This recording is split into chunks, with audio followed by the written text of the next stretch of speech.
aming pagkakaiba-iba ng tradisyon, ng pinagmulan, ng relihiyon. Ang pag-ibig mo nawa, Ama, ang magbigkis sa aming lahat at pagkaisahin kami sa pag-ibig at pagmamahal, hindi lang sa isa't isa, kundi sa aming bansa. Dalangin po namin ngayon na pagtibayan mo po patibayin mo ang relasyon ng bawat Pilipinong pamilya, lalong-lalo na po kaming mga OFW. Saan man po naroroon ang aming mga pamilya, mahal sa buhay, kami man po ay magkakasama dito o magkakahiwalay ng milya-milyang layo.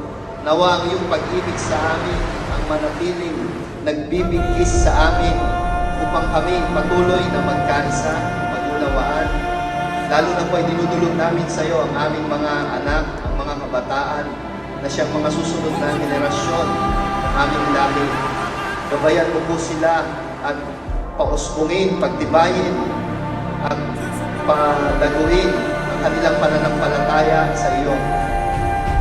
Panginoon, dalangin po namin na sa buong maghapong ito, nawa ang pag-ibig at pagkakaisa mo lang ang maghari sa lugar na ito.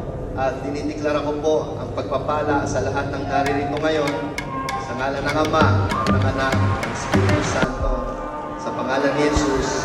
Amen.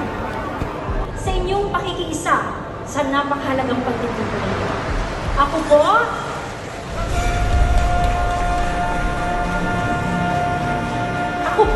si Pia Gonzalez Abukay, bumabati ng isang masayang pagdiriwang na ika-126 na paggunita sa ating kalayaan.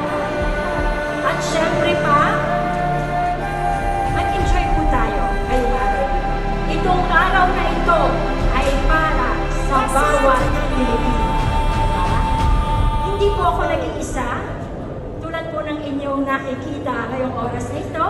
Kasama ko po ang isang magandang dilag, si Ira. Kasama ko rin po ang dalawang maginoo sa aking bandang kanan, si Bergs, at syempre po sa aking kaliwa, si Gregos. Kaya po kami po ang inyong makakasama ngayong araw na ito hanggang alas 4 ng hapon. Thank you so much, Tita Pia. Magandang umaga po sa inyong lahat. Ako po si Ira at masaya po ako na muli tayong nagsasama-sama sa panibagong taon ng kalayaan. Maraming salamat. Everyone, magandang umaga po.